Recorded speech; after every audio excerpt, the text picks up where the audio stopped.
If you missed the recent 1.5-hour development update from Microsoft and Asobo, the last one for 2022, here are the condensed highlights to keep you up to date for both PC and Xbox. Welcome to the SimHanger, my name's Mark, thanks for watching, and let's get started.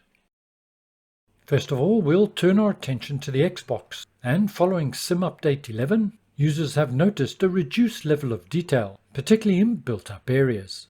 Asobo acknowledged the problem and advised they have a fix. As the Xbox has limited resources, it automatically adjusts the level of detail based on the frame time. In effect, if the time to generate a frame takes longer than expected, it'll reduce the level of detail to keep it playable. This is now kicking in earlier than it should and will be adjusted. That's the good news. The bad news may be that you'll have to wait to January for a full fix, but hopefully they'll find a way to do it sooner. There was a quick recap on 2022. I think it's fair to say that by any standard we've seen a whole lot crammed into the last 12 months. Jörg Newman, the head of Microsoft, also advised further updates early December to the Junkers 52, F13 and the Doge. We got a glimpse of the draft plans for 2023, which will include 4 world updates, 3 city updates, 7 local legends and famous flyers, as well as a variety of sim updates and various surprises. But along the bottom line there's AAU 1, 2 and 3. AAU standing for Aircraft and Avionics Update. More of the default aircraft will continue to get updates, and some big things planned for the avionics. The first of these being released in January, others stretching out over the course of the year. And as before, this will be managed by working title, kicking off with a GNS 430 and 530 Whiskey. The update seems significant and taking it very close to the real thing.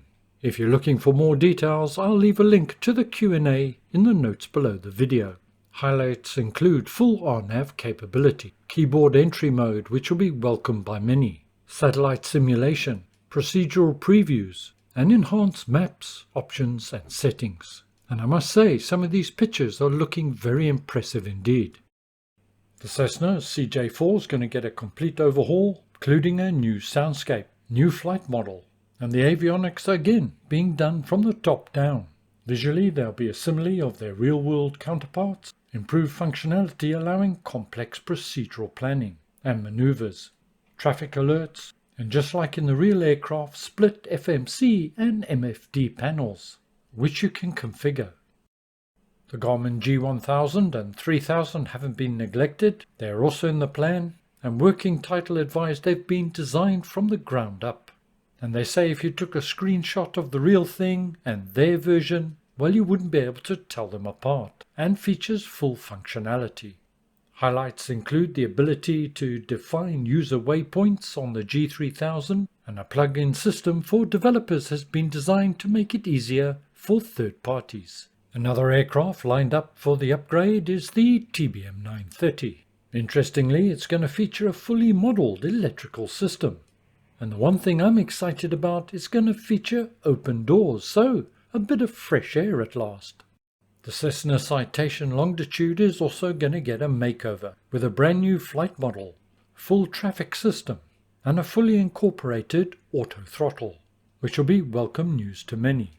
System-wise, well, they seem to have dug fairly deep and will extend to the bleed air, hydraulics, electrical systems and so on. It's encouraging to see default aircraft getting the makeover and upgrade.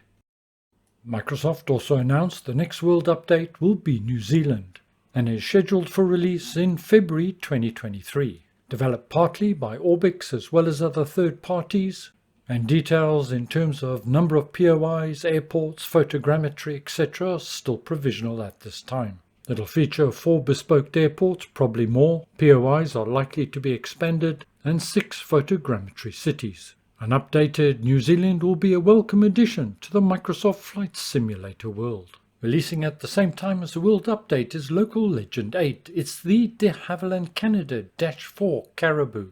This one's being developed by Orbix, and as you can see from the pictures, it's still a work in progress. The DHC-4 found favour in many parts of the world as a replacement for the Dakota.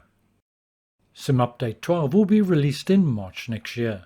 And finally, after some considerable delay, we're finally going to get our hands on WASM support for the Xbox, opening the doors potentially for more complex aircraft for the console.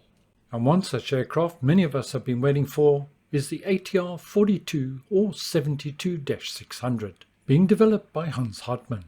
Hans joined the meeting and gave a fairly detailed update on the development progress for this aircraft, which is scheduled for release as soon as WASM is available. I stand to be corrected, but I think this aircraft will be payware and will be via Aerosoft. The release of this aircraft, which Microsoft referred to as the Expert Series, will be very highly detailed, and the developers have worked very closely with ATR directly. It will include an improved weather radar, part of the working title development, access to airport ground maps, and a fully working and somewhat detailed EFB, electronic flight bag. From this you'll be able to feed data directly into the FMS and will include checklists that are an exact copy of the real ATR. You'll also be able to calculate the speed, trim, center of gravity, and so on. Whilst they're still working on the flight model, indications are it's going to operate very close to the real thing. If that's a reality, then this aircraft's going to be a handful to fly. It'll also feature a high polygon and high quality passenger cabin, using techniques that have got a focus on performance without a degradation in quality, and the document door, which is somewhat unique to the ATR. So we now have an idea of what's coming up in the near future, and this was followed by a Q&A session in which a number of interesting topics arose, including one that really surprised me, ray tracing. So some of the feature requests we saw in the forums, was there any update? We see a question here about ray tracing coming to the sim. Seb, I think this is for you. So I don't have an ETA. Team is working on it. Yeah, when we have an ETA, we're gonna talk about it more. Yeah. But right now, yeah, team is working on it. Maybe I missed it, but I didn't know they're looking at ray tracing. Interesting development, but I do have a concern in terms of the impact on FPS. But time will tell.